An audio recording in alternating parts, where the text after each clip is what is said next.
Showtime ginulat lahat nang gawin ito sa Itbulaga. Ano kaya ito?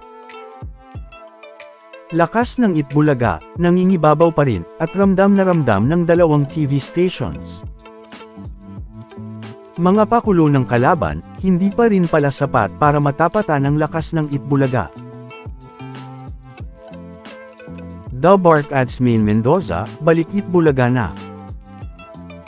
Talaga namang marami nga ang mga nagulat, at syempre mga natuwa, nang muli nang bumalik sa Itbulaga si Main, ngayong Huwebes September 25.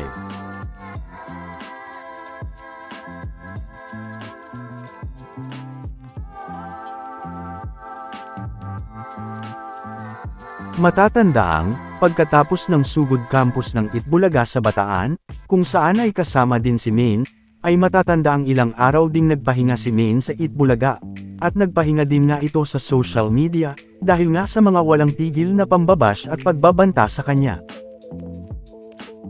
Na mga napag-usapan na rin natin.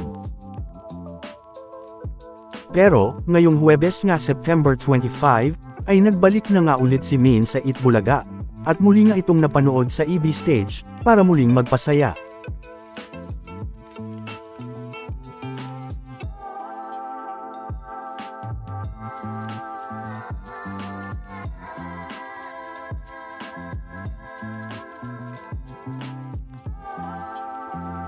Kaya naman, ay marami nga ang mga natuwa nang muli na ngang magbalik si Main sa Itbulaga, na mababasa nga sa kanilang YouTube livestream.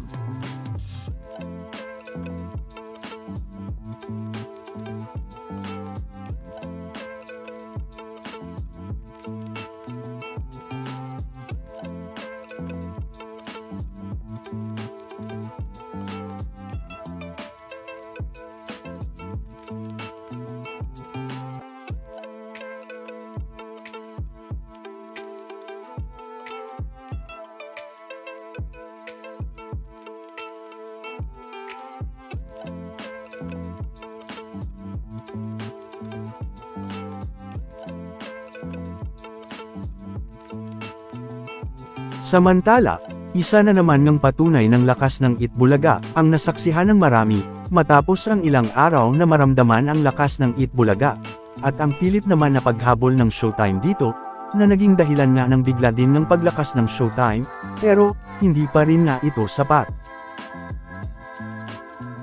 Na kung saan nga, ay tila ginulat nga ng Showtime ang lahat, nang bigla nga itong lumakas ng ilang mga araw, pero, kahit nga bigla itong lumakas, ay hindi pa rin nga ito sapat para matapatan ang lakas ng Itbulaga ng magkakasunod na mga araw.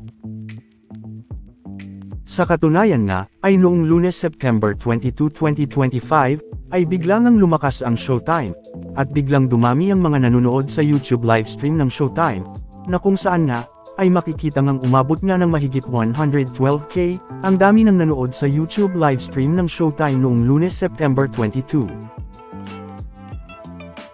Na kung nakasubaybay nga kayo mga The Bark Ads, at mga ka-highlight sa ating channel, ay matatanda ang kalimitang umaabot nga lang palagi ang dami ng nanonood sa YouTube livestream ng Showtime, mula sa 46K hanggang 91K views.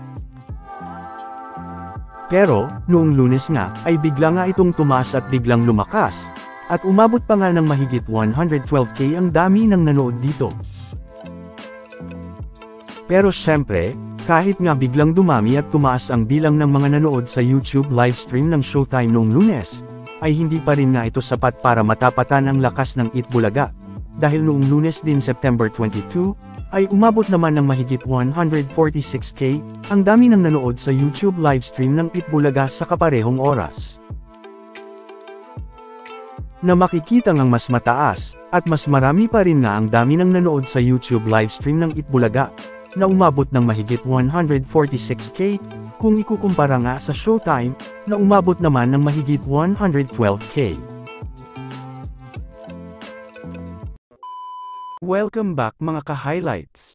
Bago tayo magpatuloy ay maaaring mag-subscribe at i-click ang notification bell para updated kayo sa mga susunod pang videos, at paki-like na rin ang video, share at mag-comment na rin. Maraming salamat po. Pero, kinabukasan naman Martes September 23, ay makikitang umabot naman ng mahigit 67K, ang dami ng nanood sa YouTube livestream ng Showtime. Na makikita namang malaki naman ang ibinaba nito kung ikukumpara nga noong Lunes, na mula nga sa 112k noong Lunes, ay umabot na nga lang ito ng 67k noong Martes. Pero syempre, gaya naman ng inaasahan, ay mas mataas pa rin nga ang dami ng nanonood sa Itbulaga, na makikita namang sa kaparehong oras, ay makikitang umabot naman ng mahigit 138k, ang dami ng nanood sa YouTube livestream ng Itbulaga noong Martes, September 23. Yan nga ay kung ikukumpara sa 67k, na dami ng nanood sa Showtime sa kaparehong oras. Noong Miyerkules naman September 24, ay makikita namang tumaas ulit ang dami ng nanood sa Showtime, na umabot naman ng mahigit 99k ang dami ng nanood sa YouTube livestream ng Showtime, na makikita ngang biglang tumaas, pero mas mababa pa rin na kung ikukumpara sa dami ng nanood sa kanila noong Lunes, na matatanda ang umabot ng 112k.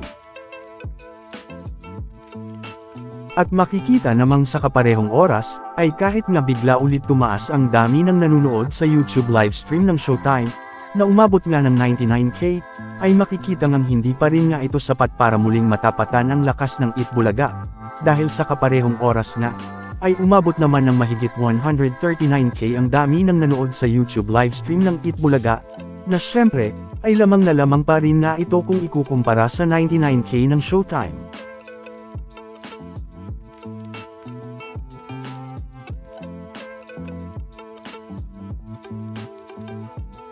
Pero, hindi pa nga natapos dyan, dahil ngayong Huwebes naman September 25, ay umabot naman ng mahigit 58k ang dami ng nanood sa YouTube livestream ng Showtime. Na makikita namang muli nga itong bumaba, at umabot na lang sa mahigit 58k. At sa kaparehong oras pa rin, ay mas madami pa rin nga ang nanood sa YouTube livestream ng Itbulaga, na kung saan ay makikita ngang umabot naman ito ng mahigit 134k. Na makikita ngang tila kahit anong gawin nila, ay hindi pa rin nga sapat para matapatan ang lakas ng Itbulaga, at ang dami ng mga legit na bark ads na solid, at hindi natitinag na nanonood sa YouTube livestream ng Itbulaga, na mga team online at team abroad.